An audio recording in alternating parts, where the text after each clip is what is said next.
قرآن کریم میں احکام کی تکمیل ہمارے لیے عید الاضحیٰ. اس مہینے کو حضرت ابراہیم علیہ الصلوۃ والسلام سے نسبت ہے. اللہ کے نبی صلی اللہ علیہ وسلم نے فرمایا اللہ کا حکم تھا, اللہ کے حکم پر حضرت ابراہیم نے اپنے بیٹے کی قربانی کی تھی. اللہ نے اسے مال کی قربانی سے بدل دیا, ورنہ ہر صاحب اولاد کو اللہ کے نام پر اپنے اولاد میں سے ایک کی قربانی دینی پڑتی. حضرت ابراہیم نے تو اپنے بیٹے کو قربان کر دیا تھا. آنکھوں پر پٹی تھی, بیٹے کو اندھے منہ زمین پر لٹایا تھا, چھری تیز تھی, گلے پر رکھ کر کے چھری چلا دی تھی, جس کی تفصیل آپ کے ذہنوں میں ہے. وقت نہیں ہے مجھے پورا واقعہ سنانے کا, لیکن جس وقت حضرت ابراہیم نے حضرت اسماعیل کے گلے پر چھری رکھی تھی, حدیث پاک میں آتا ہے آسمانوں میں شور مچ گیا تھا اور تمام فرشتوں کی زبان پر تھا اللہ اکبر اللہ اکبر. تمام فرشتوں کی زبان پر تھا. ہر فرشتہ اس عمل کو دیکھ کر کے اس کیفیت میں تھا کہ بے اختیار سارے فرشتے کہہ رہے تھے اللہ اکبر اللہ اکبر. ظاہر بات ہے یہ معمولی قربانی نہیں تھی. اللہ کے حکم کی تعمیل میں زندگی بھر مانگی ہوئی دعاؤں کا حاصل اور ثمرہ ایک بیٹے کی شکل میں, اور پھر اللہ نے اس کی قربانی مانگی, اور حضرت ابراہیم نے اور حضرت اسماعیل نے خوش دلی کے ساتھ بغیر کسی تردد کے اس قربانی کو دینے کے لیے تیاری کا اظہار کیا. حضرت ابراہیم نے گلے پر چھری رکھ کے چلائی, فرشتوں نے آواز دی اللہ اکبر اللہ اکبر. فرشتوں کی اس پکار پر حضرت ابراہیم نے کہا تھا لا الہ الا اللہ واللہ اکبر. اللہ کے سوا کوئی معبود نہیں, اور ساری کبریائی اور بڑائی اللہ کے لیے, اللہ سب سے بڑے. یہ حضرت ابراہیم نے کہا تھا لا الہ الا اللہ واللہ اکبر. کہ ایک اولاد تو کیا, اگر میں اپنی جان بھی دینی پڑے اور اپنی متاع حیات میں سے اپنی زندگی کے کل سرمایے کو اللہ اگر مانگے ہم قربان کرنے کے لیے تیار ہیں. ایک بیٹا تو کیا, اگر 100 بیٹے ہوتے اور اللہ 100 بیٹوں کی قربانی مانگتا تو میں 100 بیٹوں کو اللہ کے نام پر قربان کر دیتا. اللہ کے سوا کوئی معبود نہیں ہے اور اللہ سب سے بڑے ہیں. یہ حضرت ابراہیم نے کہا تھا. حضرت اسماعیل نے سنا تو حضرت اسماعیل نے کہا تھا اللہ اکبر وللہ الحمد. اللہ سب سے بڑے ہیں اور تمام تعریفیں اللہ کے لیے.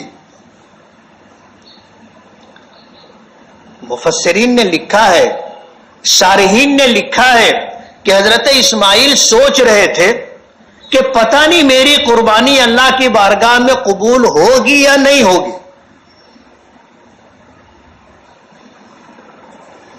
لیکن جب فرشتوں نے کہا اللہ اکبر اور حضرت ابراہیم نے کہا لا الہ الا اللہ واللہ اکبر, تو حضرت اسماعیل کو یقین ہو گیا کہ اللہ کی بارگاہ میں قربانی قبول ہے. تو حضرت اسماعیل نے کہا تھا اللہ اکبر وللہ الحمد, جس کو ہم تکبیر تشریق کہتے.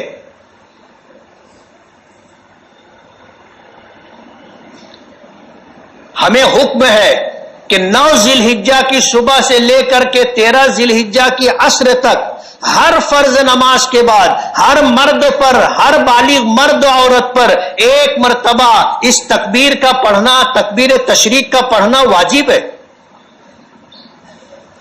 مرد حضرات بآواز بلند پڑھیں گے. مسجد گونجنی چاہیے, مسجد گونجنی چاہیے, اتنی آواز سے پڑھنا چاہیے. اس کا پس منظر آپ دیکھو, جیسے تشہد میں تقسیم ہے کہ اللہ کے رسول نے کیا کہا تھا, پھر اللہ کے رسول کے بعد پھر جو ہے حضرت جبرائیل نے کیا کہا تھا اور اللہ پاک کی طرف سے کیا. اسی طرح تکبیر تشریق بھی ہے کہ حضرت فرشتوں کا اللہ اکبر کہنا، اور حضرت ابراہیم کا لا الہ الا اللہ واللہ اکبر کہنا، اور حضرت اسماعیل کا اللہ اکبر وللہ الحمد کہنا، یہ مجموعہ ہے ان تین بزرگوں کے کلاموں کا۔ اس کا پس منظر حضرت اسماعیل کی قربانی ہے۔ اسی جذبے کے ساتھ کہنا چاہیے کہ فرشتوں نے اللہ کے حکم کی تعمیل پر حیرت کا اظہار کیا تھا۔ ایک بوڑھا باپ اپنے ایک بیٹے کو اللہ کے نام پر قربان کر رہا ہے، فرشتوں میں شور مچ گیا تھا۔ حضرت ابراہیم نے اپنے جذبات کا اظہار کیا، حضرت اسماعیل نے شکرانے کے کلمات کہے، اللہ اکبر وللہ الحمد۔ یہ جذبہ ہمیں اس کا احساس ہونا چاہیے۔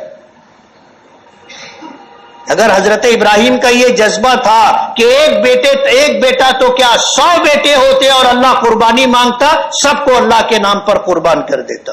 اللہ کے سوا کوئی معبود نہیں ہے اور وہی سب سے بڑا ہے۔ ہر فرض نماز کے بعد ذی الحجہ کی 9 تاریخ کی فجر سے لے کر 13 تاریخ کی عصر تک یہ کلمہ ایک مرتبہ بآواز بلند مردوں کے لیے پڑھنا واجب ہے۔ عورتیں بغیر آواز کے پڑھیں گی، واجب ان پر بھی ہے۔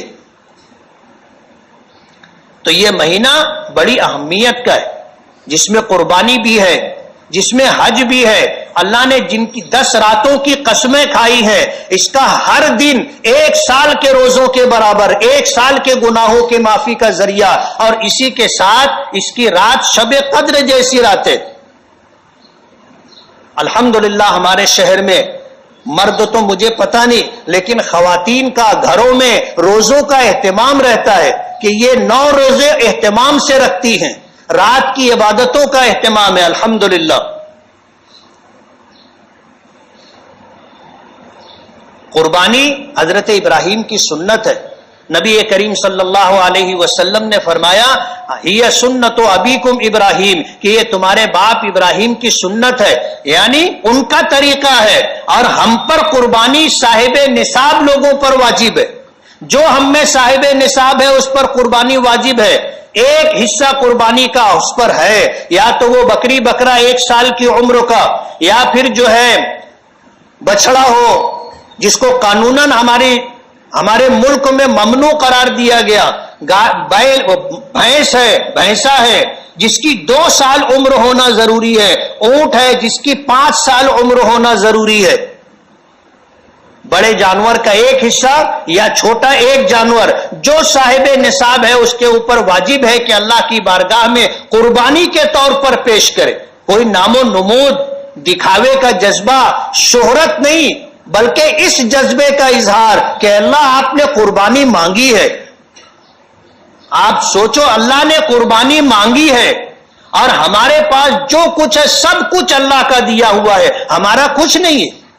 ان اللہ اشترى من المؤمنین انفسهم واموالهم بان لهم الجنہ، اللہ نے ہماری جانوں کو، ہمارے مالوں کو جنت کے بدلے میں خرید لیا ہے اور ہم نے بیچ دیا ہے۔ ظاہر بات ہے، ہم نے بیچ دیا ہے تو اللہ ہم سے جو مانگے گا ہم کو دینا پڑے گا، ہمارا نہیں ہے۔ اگر ہم کو جنت چاہیے تو اپنی جان اور اپنا مال اللہ کے حکم پر قربان کرنا ہمارے لیے ضروری ہے۔ ہم نے اللہ سے سودا کر لیا، ہم نے اللہ کو جان اور مال نہیں دیا، تو میں پوچھتا ہوں اس کی قیمت آپ کو ملے گی؟ جب ہم نے سودا کرنے کے بعد اپنی جان اور مال جنت کے بدلے میں دینا طے کر لیا، ہم نے اللہ کے لیے جان دینا، مال قربان کرنا، اپنے دل میں یہ جذبہ نہیں رکھا، جنت کہاں سے ملے گی؟ قربانی کرتے ہوئے یہ جذبہ ہونا چاہیے کہ مال کی قربانی مانگی ہے، اے اللہ اپنے حکم کی تعمیل میں اگر جان کی بھی قربانی مانگے گا تو میں دینے کے لیے تیار، اور تیرے لیے، تیری شریعت کی بقا اور تحفظ کے لیے اگر جان دینے کی ضرورت ہوگی میں جان دینے کے لیے تیار ہوں۔ قربانی کا عمل اس جذبے کے ساتھ ہونا چاہیے۔ فرمایا یہ حضرت ابراہیم کی سنت ہے۔ ہماری شریعت میں ہمارے صاحب شریعت جناب رسول اللہ صلی اللہ علیہ وسلم نے صاحب نصاب لوگوں پر واجب کیا، اللہ کے رسول صلی اللہ علیہ وسلم اور صحابہ کرام دوسروں کی طرف سے قربانی کیا کرتے تھے. نبی کریم صلی اللہ علیہ وسلم کا معمول تھا کہ ہر سال اپنی طرف سے ایک جانور ذبح کرتے تھے اور ایک جانور آپ اپنی امت کی طرف سے ذبح کیا کرتے تھے. وہ ایک جانور جو اپنی طرف سے ذبح کرتے تھے وہ آپ کی واجب قربانی ہوتی تھی، اور پھر دوسروں کی طرف سے آپ اپنی امت کی طرف سے جو قربانی ہوتی تھی وہ نفل ہوتی تھی. اس کا اجر و ثواب جتنے لوگوں کو پہنچانا چاہے آدمی پہنچا سکتا ہے. یہ غلط فہمی نہیں ہونی چاہیے کہ بس ایک بکرا ذبح کر لو پورے گھر کی طرف سے اور پورے خاندان کی طرف سے کافی نہیں. ہر صاحب نصاب پر الگ قربانی ہے. گھر میں جتنے لوگ ہیں، جتنے لوگ صاحب نصاب ہیں، سب کی طرف سے قربانی ضروری ہے. ایک جانور چھوٹا یا ایک کی طرف سے قربانی سب کی طرف سے کافی نہیں ہوگی.